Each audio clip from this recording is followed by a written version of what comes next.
So I got into this next lake after a bunch of those nice portages, and I get hit by a pretty quick little shower here that I think is blowing through pretty fast. But I hadn't quite got everything done on the tent here. See, it's starting to let up now. And this will show you what the, hear that thunder in the background there. You gotta have the front of this overhang of this taut. If you don't, you're gonna have that. See, and then you gotta push it up like that. So you see, I don't have my center one in here yet. It's pretty much done now. It's a little bit, but so you see, that's what's the important thing, is this higher in the center, and then your other corners a little lower. Now, see, I hadn't finished finding poles. In fact, I don't think I'm going to find a pole. So that pole right there will probably go in the center, and I'll just hitch these other off. I knew that the storm was going to come from this direction, but I also figured that it wasn't going to amount to much, although I wish I had my damn weather radio working. But you just wall off a little side like that, and unless it's a real severe storm. I just put up some office clips there, but you know, if you were expecting a good storm, you'd use pins, you know, quilting pins, to put that tarp up.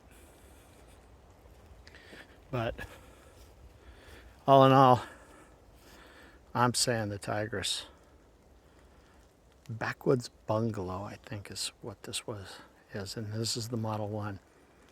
It's a good tent. I've had no condensation in it, but then I've had the front open like this. And it's like this morning, once again, it was real kind of misty out and very, very damp, very, very high humidity. And still, you know, very, very dry inside. Well, a little thunder, but it looks like it's going off to the south now. And this is a cool little campsite. It's really in the middle of nowhere, but what's so bizarre about it is somebody has obviously brought in something they shouldn't have. I love dandelions myself. I don't know if they're naturally back here. I think it's beautiful.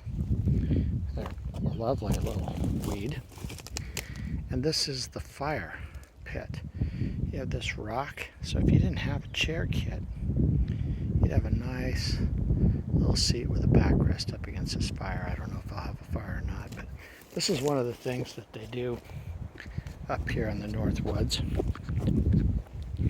is they take a little circle of birch bark from a trunk, you know, and the trunks rot very fast once a tree goes down, but the bark doesn't. And they fill it with dry wood. So the next person that comes along has some dry firewood.